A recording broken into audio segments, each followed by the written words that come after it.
What project is this called again? It's called the Stephen Hawking's Project. Okay.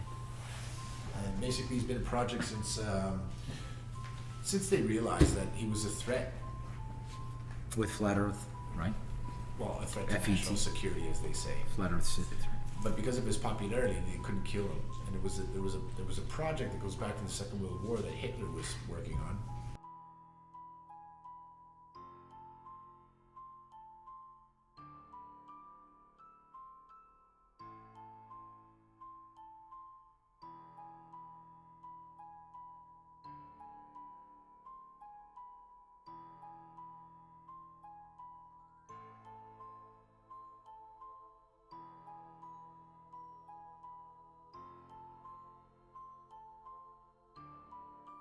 Anyway, I found this article on by Miles Mathis. Conspiracy theory: Stephen Hawking died and was replaced a long time ago. Well, I'm going to say NASA probably took him out and replaced him with an actor. Here's the real Stephen Hawking. Here's the one we see today, the actor that has replaced him. Okay? This is nuts. Okay, here's the article published April 17th, 2015. Stephen Hawking died and has been replaced. This should not surprise you too much, especially if you know something about ALS. ALS is also known as Lou Gehrig's disease. We are told Hawking had ALS for over 52 years, which is a record by many decades. Oh gosh, this is just... The average survival time for ALS is 4 years. When Hawking was first diagnosed in '63, doctors gave him 2 years to live. Yeah, here we are 52 years later and counting. Should you believe it? Well, no, he says.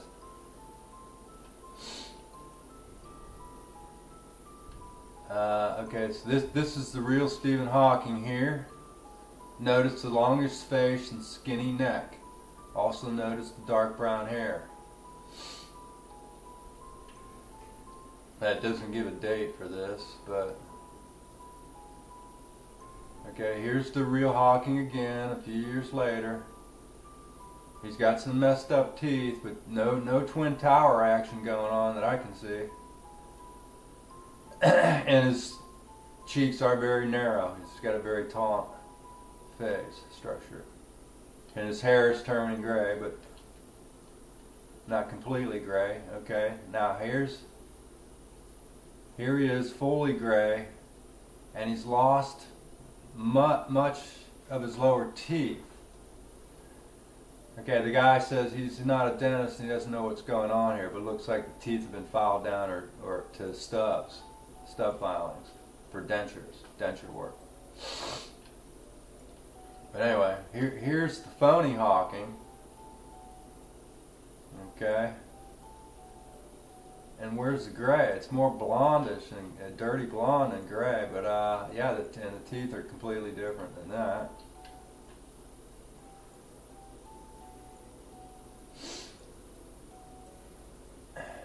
Even the eyebrows have changed,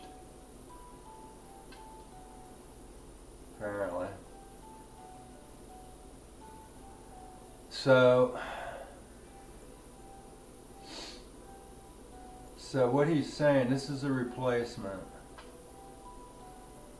They found a guy with the same nose and big ears, but otherwise they don't look that much alike. This is a guy that you have been looking at for the past 30 years, which means Hawking might not have written A Brief History of Time, which came out in 1988.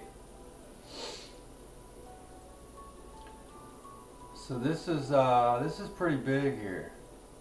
This guy has been faking, this guy has been faking this guy for over 30 years.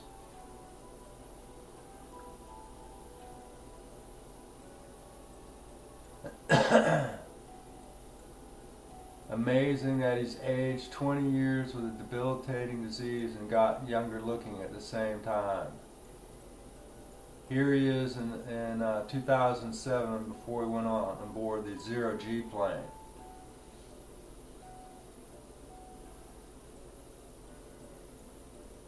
He was supposed to be 65 in 2007. Looks great for 65, eh?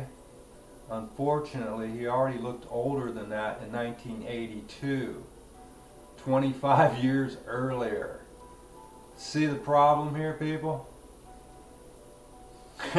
Here he is in 2007 looking younger than he did in 1982. It just doesn't make any sense. And his face got shorter. Normally your face gets longer as you age. Here's a recent photo of this gentleman, the actor, with the Twin Tower action. Again, the teeth are the clue. This may be the same guy as our blonde imposter, but it certainly isn't Stephen Hawking. Go back to the earlier photos. Those 4 lower teeth were supposed to be gone decades ago, filed down to filling nubs. Are we supposed to believe they regrew? This is just bullshit, guys.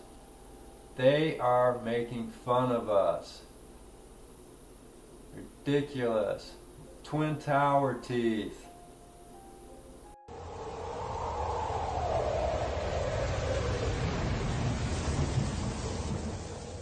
Television. His physical appearance and the way he talked about big ideas in a witty and accessible way made him unforgettable, even though he had to use a student to interpret his failing speech.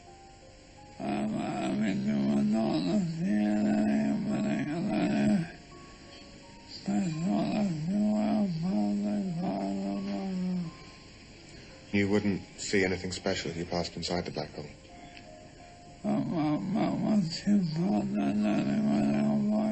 But once you passed a certain critical point, then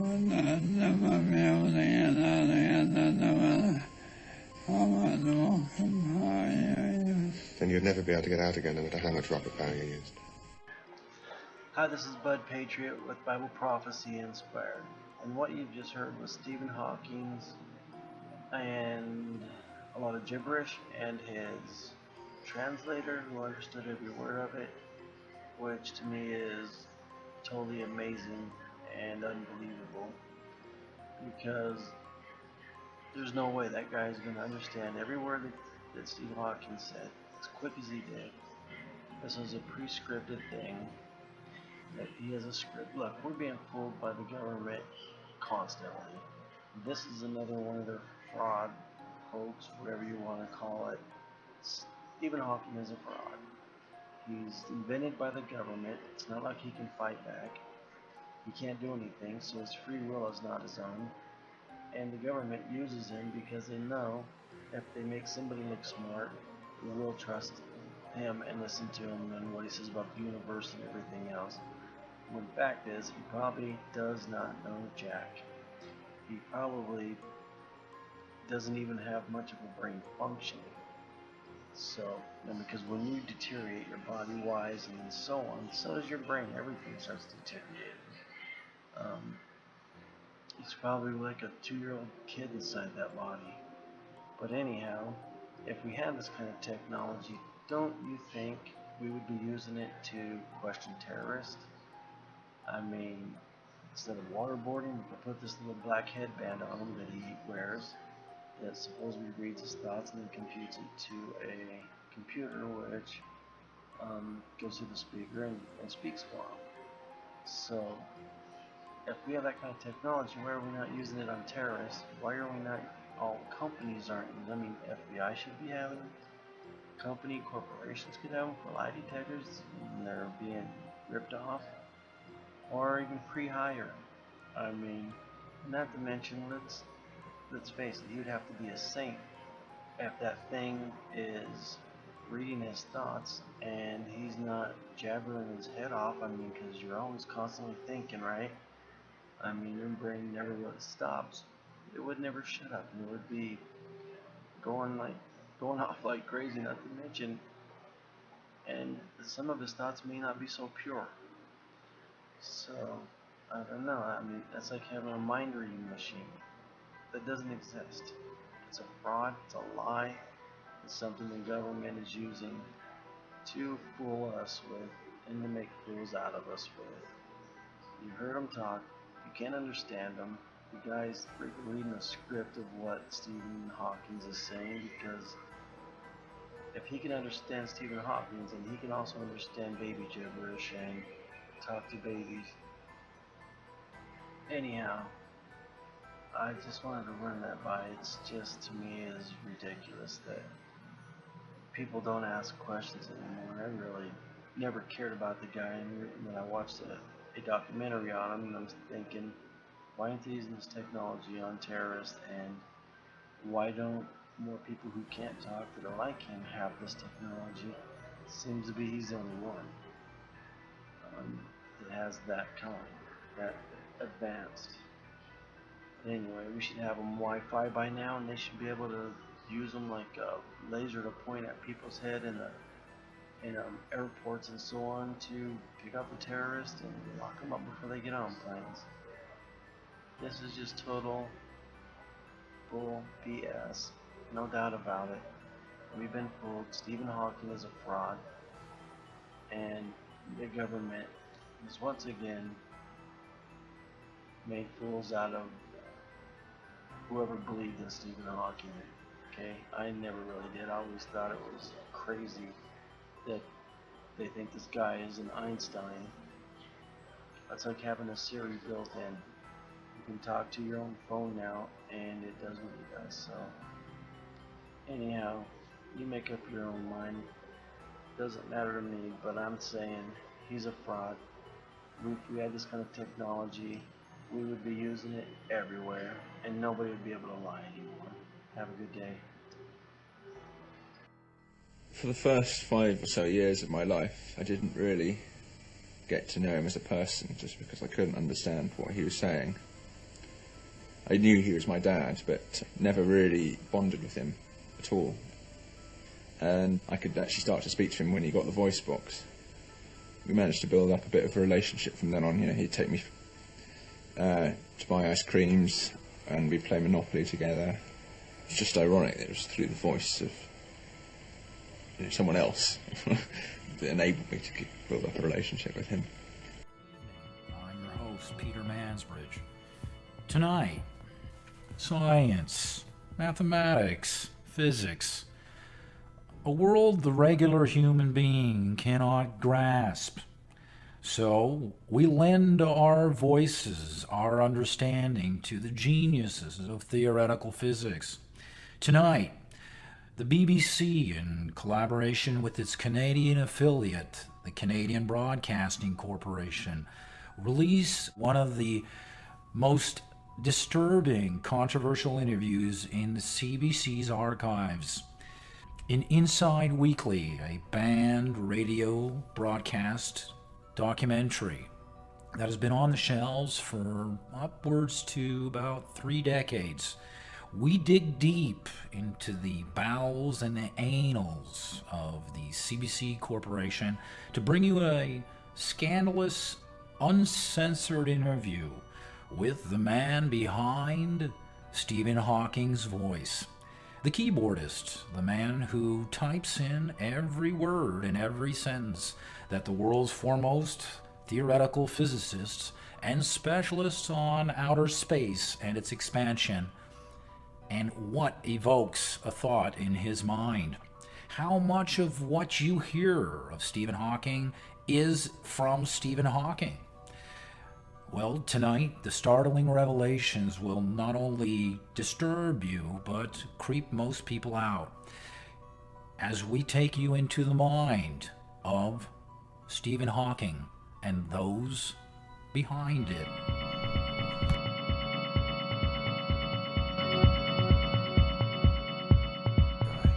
Okay, so wait, start from the top. You're saying that so that you worked on what project? I worked on Team A. What's Team that? A is the team that basically suppresses his thoughts, so it can't get through. What project is this called again? It's called the Stephen Hawkins Project. Okay. And basically, he's been a project since they realized that he was a threat. With Flat Earth, right? Well, a threat to FET. national security, as they say. Flat Earth City. But because of his popularity, they couldn't kill him. And there was a project that goes back to the Second World War that Hitler was working on. It was a project that basically you were able to control the mind and the speech of a person, and that person be completely paralyzed, unconscious. Except what happened in the project, that they couldn't get the person unconscious. The person would be conscious. Now, as they developed it after the Cold War, Stephen Hawkins became a threat. They decided to try this project on him, and it worked. So they silenced him. They silenced him without killing him. Because he is moving still. He's got his eyelids are kind of flickering. His eyeballs are moving. Yeah, they didn't want to kill him because they thought if they killed him, it would look bad, and that more theories would come out, and people would start to figure out things. Okay. So they figured by keeping him alive, but yet controlling his thoughts and his speech and everything he says, sort of misdirecting from what he was working on. Well, they're not really controlling him. They just shut him down, and now they have a recording. That's it. And basically what they're saying is keeping the national security theory alive and thriving it. Well, so basically, let me, if I got this right, he was starting to uncover a massive conspiracy. He was starting to discover the possibility of flat Earth theory. Yeah, he started seeing the occult symbolism everywhere with the UN flag and all that. Right. And that's when he got pricked with that needle. Well, that was just a temporary thing. But he got mugged, he got the needle. Now we have on a system which it pulses through his neurological system. Yeah, well, shuts down his regular thoughts and paralyzes him. But the voice, you're just as much. You got him paralyzed, but you guys are writing what he's saying. We went through all this before, but before we get to that, just to state what you were doing, Well, at first I was a neurological shutdown. I monitored a screen, and when I saw that his thoughts were getting through the system, I would stun him and shut him down. It's worse than air traffic controlling. Watching thoughts come out, I mean, and especially this guy, he's pretty smart. It's pretty stressful work. Like he was pretty smart. I mean, we all work for the Air Force. We're all in NASA. Whatever. Neural connections. When you say thoughts, you're talking about neural connections. I want to move my elbow. I want to move my elbow. No, you don't. This is a guy that uses a few more percent of his brain than most people, right? Yeah. So you have to imagine that few percent and how much it's really worth. Imagine like the early programs that we had and sort of the shutdown was very difficult. And we were like 15 and 20 guys. Trying to shut his thoughts down. That monitored screens that were... To shut down his thoughts. To shut down his thoughts. People. How does the machine interface with his brain to know what he's saying? How does that work? Like where do you plug that in? Well, how does that plug work? Well, it doesn't. So there is no plug. No. So you guys are just talking. Is the plug so it's just you guys are talking. The only plug that we have in it is the plug to shut him down. So he can't talk. So he can't talk, can't move. Can't. So all the rest is you guys. You guys are doing all the talking. That's Team B. What they do is they control everything that sort of comes out. Well, basically comes out of Stephen Hawkins. But that's a lot of top secret information we're not allowed to know. Crews of people come in, groups of different people, little whispers. Guy starts writing. We hear it when you hear it. And yeah, I would say that the theories that are coming out of him now are more in the interest of national security because that's what they want. Now it's one guy. It's one guy. So it's like one guy can do shut down. I mean, the guy. How does he do that? He's got a button? Actually, no. I think there's 3 guys because it's on rotation 24 hours. Yeah. So what is it, like a button almost? Like it's no, down to a remote? It's a screen, and when it raises past a certain level, it's like it's going to get to a point where it might get out. So we keep them down there. Just by pushing a button, it lowers it. There's been one incident when the system was first developed, which is just based off the old system. Yeah. How many people you shut down? Right now, Well, there is others. There's new experiments now where we could have them actually walking and talking and not even be themselves at all. Unfortunately, the drugs in the system that we tried with Mr. Hawkins sort of crippled him. So he is crippled as a result of the drugs that he was given. And, although he is more mobile than he appears, because we constantly have him drugged, we constantly have him stunned, we constantly have him shut down. But they do work his eyes, they do work certain things. And So it's basically a whole puppet, basically. It's like a puppet for NASA. Exactly. We call him the puppet in the office. We do. We refer to ourselves as puppeteers. There's the core, which is 3 others. We call ourselves the 3 puppeteers. Right, could you say that again? The team of writers? The team of writers today aren't writers.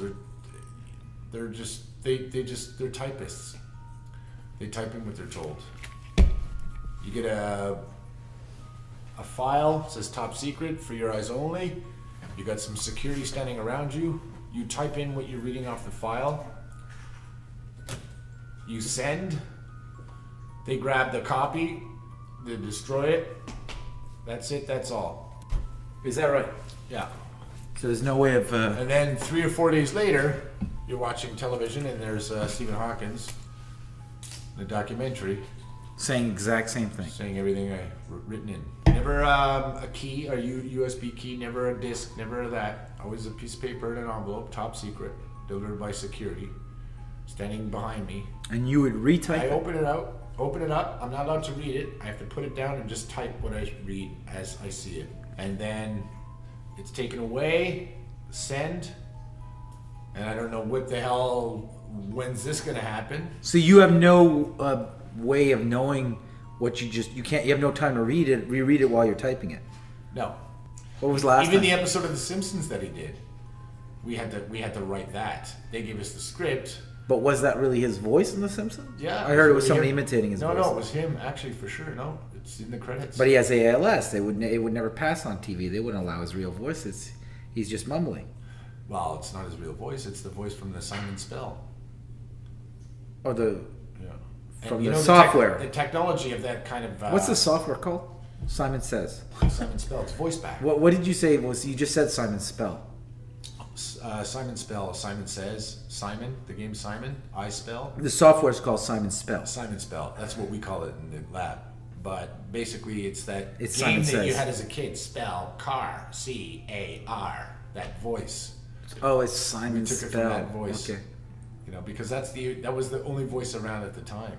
And unfortunately, because of technological advancements and the fact that these crooners won't go realize, they think it's authentic to keep his voice the same way. Because if you change his voice now, it'll take people's mind off of what they believe he's saying because of what they believe he is. So they thought like maybe mellowing out his voice and making it smoother, but then because the technology's there now, but they thought no, we'll stick with the old stuff because then people will freak out if that voice changes, if he gets a new voice. Because there is technology out now right now where you can have a much smoother delivery when you're talking. Like you don't have to talk, you could talk like a regular human being. There's like some pretty advanced voice recognition, spell and speak software programs out there. I've heard of them. You can get the voice of William Shatner. You could get the voice of that's Clint Eastwood, unfortunately, Kevin Spacey. Many of these voices could be the voices coming out of that software program called Simon Spell. But that's the whole idea on keeping it real. If we get too advanced with them now, people will start to figure out something that maybe we're just... I don't think so. I think you could basically have a guest appearance speaking for Stephen Hawking, like special guest. But then like Kevin Spacey's voice would be lent to... You put it together. That's why we're having this interview. Kevin Spacey's voice would be lent to playing the voice of Stephen Hawking for one lecture. No, that would break the belief. Or would that be bad? Because then people are just like, now it's really obvious you're just wheeling out a vegetable and then you're just playing anything. Exactly. That's the problem with that. And that's the reason why we never changed his voice. But isn't that what you're doing anyway? No, we had meetings about this. Should we change his voice, evolve his voice, get a new software system? Something hipper for the youth? But then again, it would take away what we know as Stephen Hawkins. As Stephen Hawking. what we created as the version of Stephen Hawkins as we know it. If we change that voice, it would be like changing your voice. It's a familiar voice. It's familiarity. That's what it's all about. Well, Venus is as far as you think. The funny thing is, it's like some of the theories that he started out writing about, and some of these so-called smart scientists that backed him on it. And then when we did the changeover, the shutdown. Yeah. Well, because you obviously aren't supposed to know this. Well, you don't need to. I was in security, and I knew that we had to shut them down. And when you know they have to shut somebody down, it's for those reasons. And so you were in security and you got transferred into memo type. Well, I was in memo security, but I wasn't actually the frontline security guy. I was one of those back tech guys. But I still knew what was going on at all times. And I knew what this operation was. And this operation was shut them down completely, but yet create this new persona that we have full control of, that makes the believers still believe that it's really him. Oh, he just got a disease, now he talks through this system. Well, let me tell you about this system. It's a pretty big system, and it's very little him. It's no him. None of him. It's about probably... the greater voice. 180 people. So the 180... presently, but over the course of the last 25 years, I would say thousands have worked on it. So there's thousands of people speaking on behalf of Stephen Hawking. No, thousands of people that worked on keeping him down. You know, a lot of physical... How many people are the part of the voice team, the speaking, the writing? Oh, that's at the high top.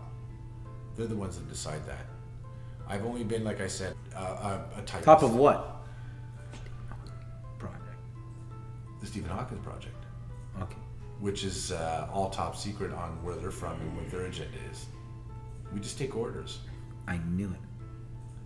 I knew it. I knew this whole thing was like some... behind it was like a million strings pulling levies and cogs and coils. Oh. This thing is just a massive puppet show. Yeah, it is. It really is, literally, like we call it. There is three guys that come in, give orders, a lot of whispering, very hard to talk to. We have to be very at ease or alert when they're around. We call them the three puppeteers, because really that's what they do. They come in and pull the strings. They come in with the envelopes, they come in with the scripts. Whenever he's doing an interview, the questions and the answers have to be put into the system, and then the answers have to be deleted just so we can get the timing right. So it's sort of like going through a song and playing both parts. You know, you can't just have him answer the questions. Even though his voice, that voice, very robotic, we still want to have a sense of rhythm and get it right, because people will pick up on that. There are some people out there that very audio visual, very audio, not visual. Just they pick up on sounds and they see something might be wrong, and we didn't want to. We don't want that to happen. Why did you leave the organization? Well, I just started to realize that what we were doing to a human being. You know, like this guy...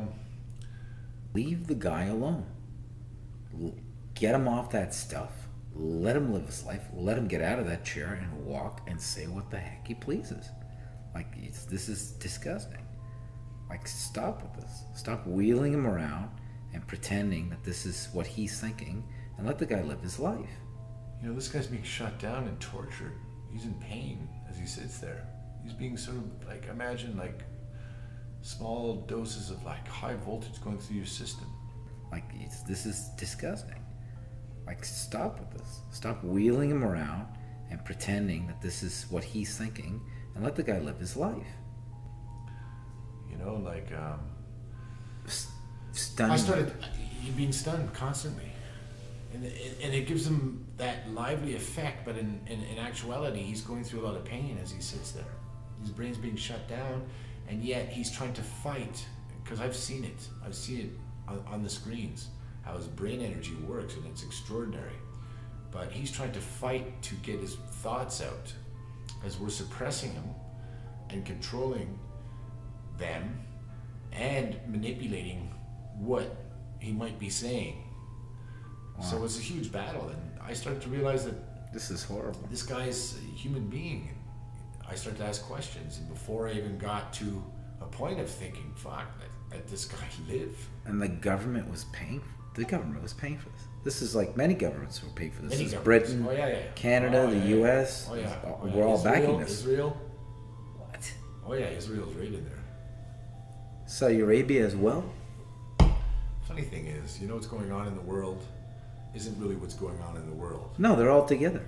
Yeah. Like this particular example is proof. Some people They're all working to keep this guy going around, pushing the Royal Society and NASA and Amnesty International has got like I don't know how many charges against Saudi Arabia. Yet you see every president shaking. So you left because you just asked felt it was too many immoral, questions. I guess. After a while, I just thought it was you had a immoral. conscience. I did, because a few times I I talked- moments where I've talked to him. You talked to Stephen. I talked to Stephen. His real voice. His real voice. When? 2003. 2003. We were changing over the system, which has always been an issue. He seems to overcome the drugs, always. You were talking to him once? Yeah. Like there was a moment of lucidity? How did that happen? We took him off the system. He was sedated, but I went in to put him back on the system, and he was up. And What do you mean up? he was up and talking What do you mean he's out of his chair? out of his chair, What? trying to walk, but give him time, and if he was off the drugs, he would have been able to. So this Apparently- whole time he's drugged, and then you caught him like without it, and he was walking around. Amazingly, he should have still been sedated, but this guy, like I said, is very extraordinary, and the will and what we've done to him and doing to him. So you actually saw him walk. Yeah, I've seen him walk.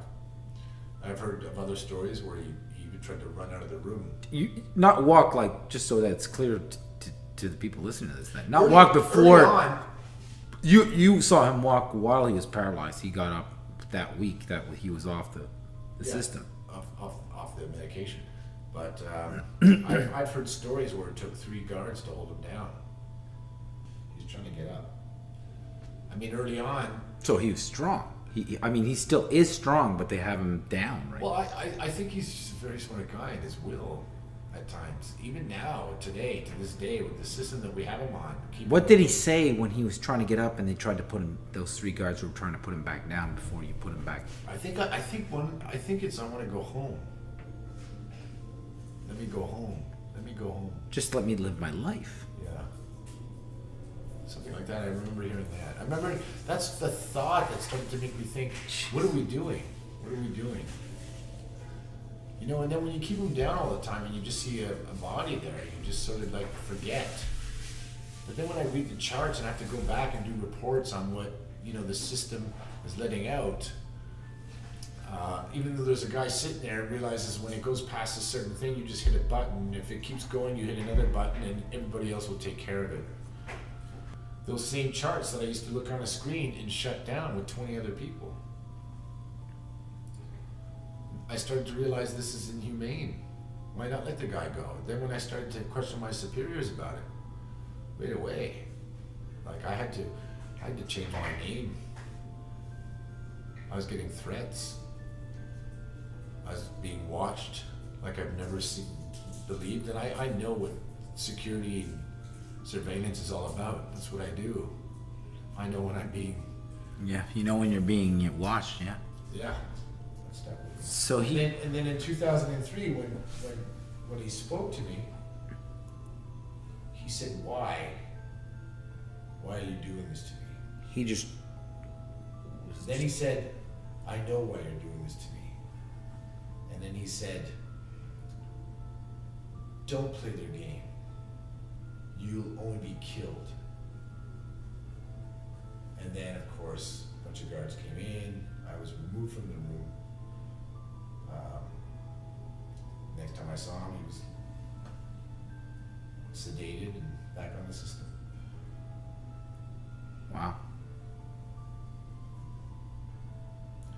So that's something I've been living with for these years, and when I started asking questions. What was he working on? Like, well, what was he working on? Excuse me? You're asking questions like, what was he working on? That was so sensitive. Exactly. Then I started to do some research, and I realized that he was finding out some real information that was more truthful than what we all know and what we're told. Then I started to realize that the only reason why he was a national or security threat or an international security threat was because of what he knew. So they took him down. So they took him down.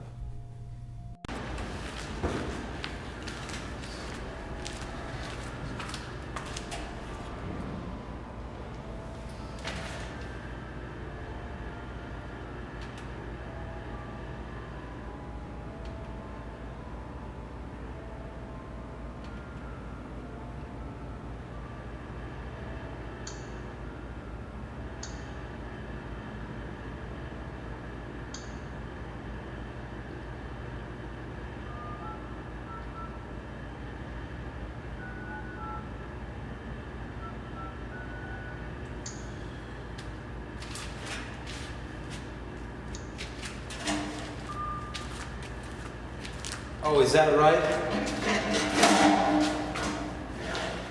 want to find out what he's going to be like speaking next. Booking Stephen Hawking.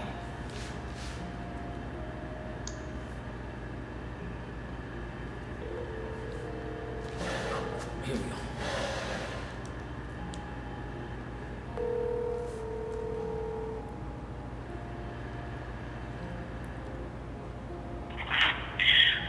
American Entertainment, this is Sydney. Hi, you're a booking agent? Correct.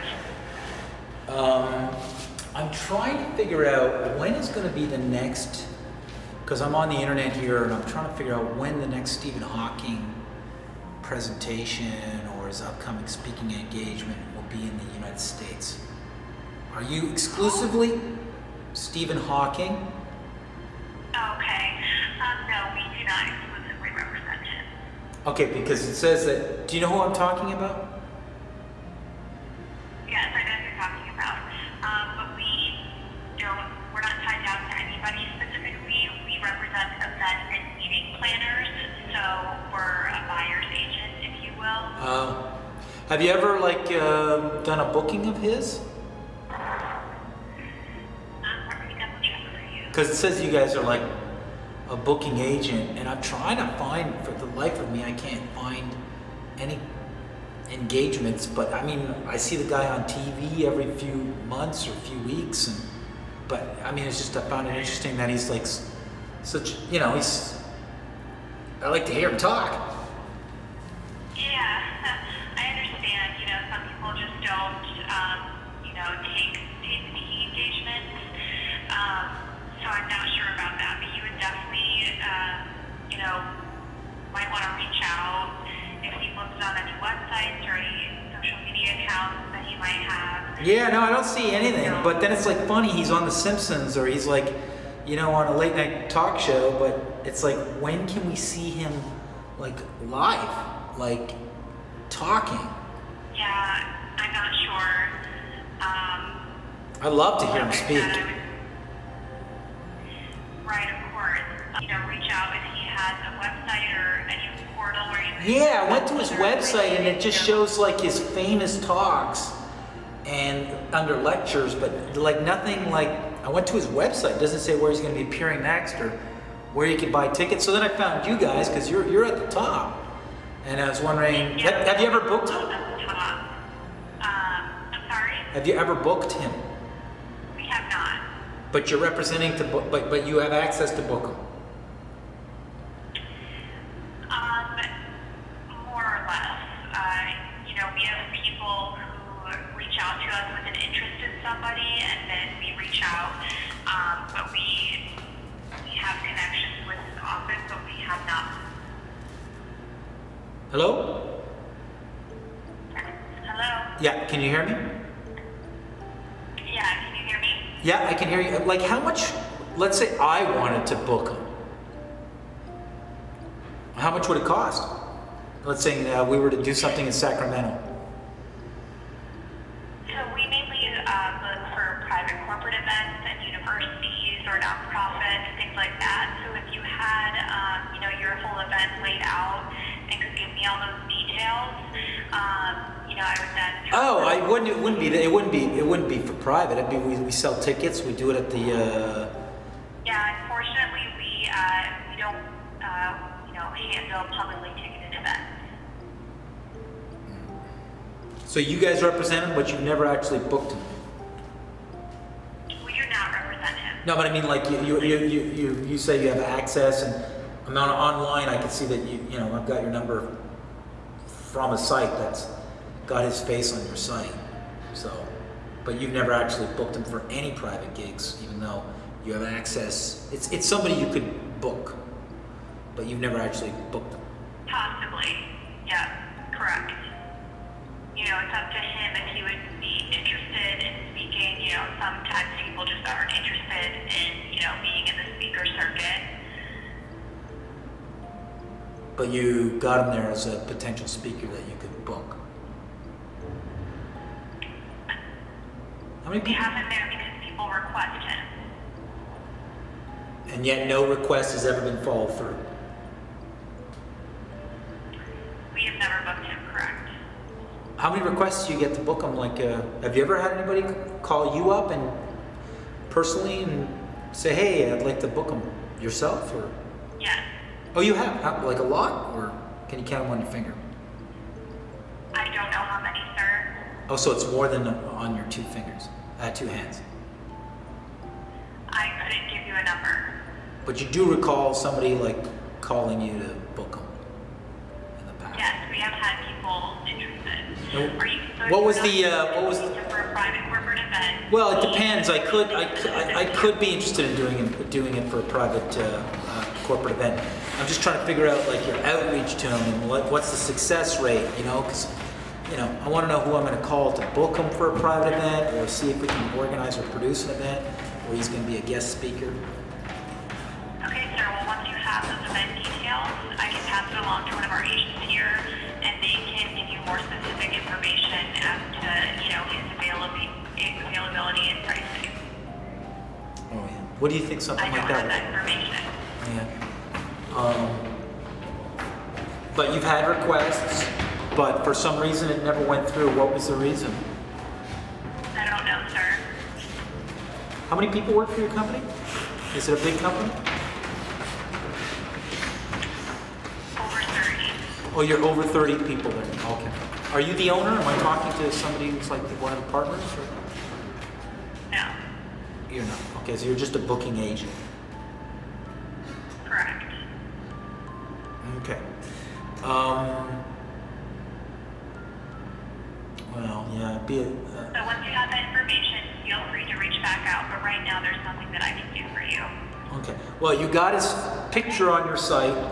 I'm just letting you know. Okay. Okay. Perfect. Okay, best of luck.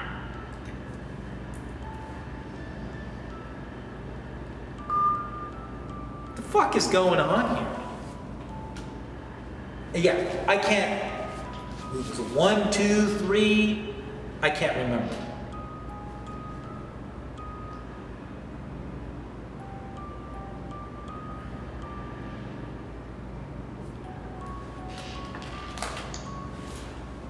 They're using his face on his site, on their site.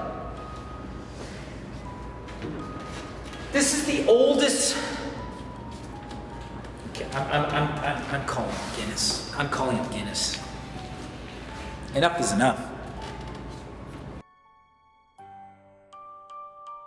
If you are calling to inquire about setting or breaking a record, please register an account and submit an application on our website at www.guinnessworldrecords.com. This is the process to introduce your record proposal and receive the official guidelines. If you are calling regarding an existing record claim and have your claim ID number, please press 1.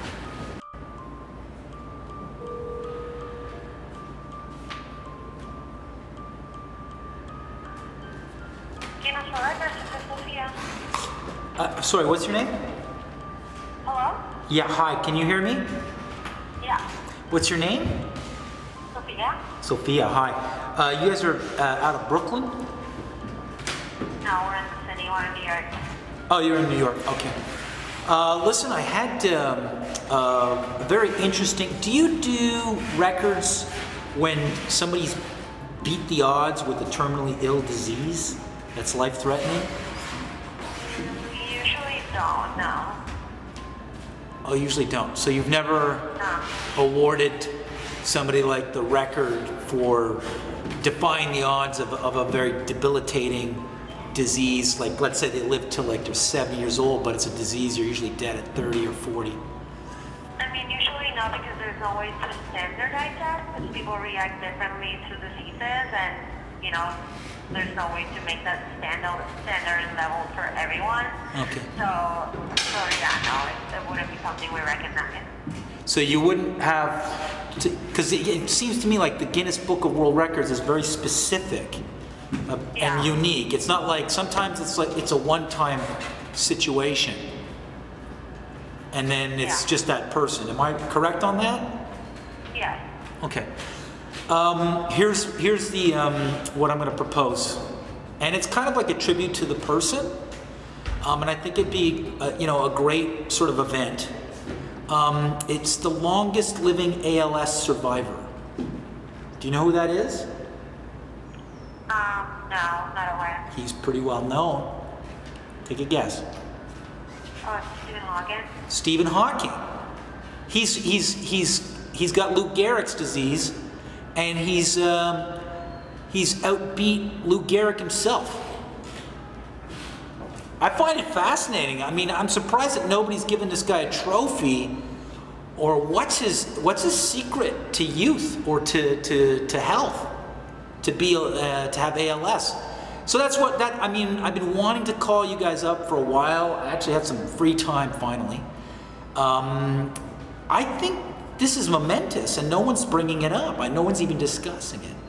Don't you think? I mean, I don't take care of that because I don't work with the records team. So if you want that option to be explored, you can. How about this? Do you have like somebody's extension you could just transfer me? I'm gonna pitch it, and I'll leave my number. No, it would have to be via email through our inquiries inbox. I have a feeling it's going to be ignored. No, it won't, because like there's people managing that. This is. I mean, you got a guy here who has all the knowledge about our universe in his head. And he's also like the longest living ALS survivor. I think this is incredible. Yeah, so if that's how you feel, then you can send an email to our inquiries inbox. How do you feel about that? Do you think they would do something? I mean, I'm in no position to discuss that right now. Well, what do you, I mean, but are you waiting for the guy to die before you would, because I know when he dies, he's on record as being the world record holder ALS survivor. I am in no way control of that. That's why I'm encouraging you to email us@guinnessworldrecords.com, and someone will get back to you. By phone or by email? By email. Because I know that the minute he dies, you guys are putting it in the record books. I know it. Okay. I don't control what goes in the book either, so I can't guarantee that or not. Well, I think we should do it while he's alive. And then also find out what his eating habits are, what his secret is. So the other ALS people, like children and young adults, can also maybe do the same dietary regime that he's on. Okay, then you can send an email. Yeah, I'm going to write all this out. Is there anybody in particular that I should address this to that you know would be really... It goes to a group of people that respond to inquiries collectively, so I can't point out someone. It is fascinating what I just said, isn't it? Sure, yeah. Okay. I guess you get all sorts of strange calls every day, but I think this one is just right in your face. I mean, I work in the press department, so not many of my calls are strange. They're mostly media related, so that's That's why I'm encouraging you to send it to the inquiry team. I will. Where usually record inquiries go. How about this though? Do me a favor and just bring it up at the water cooler. Just talk amongst yourselves. I want to We get don't have water coolers, but your latte, your espresso machine. Just plant the seed because I'm going to send this email out. This is momentous. Okay. Thank you. Have a nice day. Bye. Bye.